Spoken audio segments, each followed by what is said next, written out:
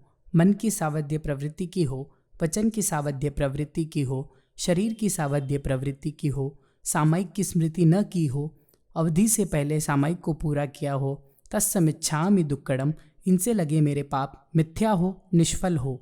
Om Arham.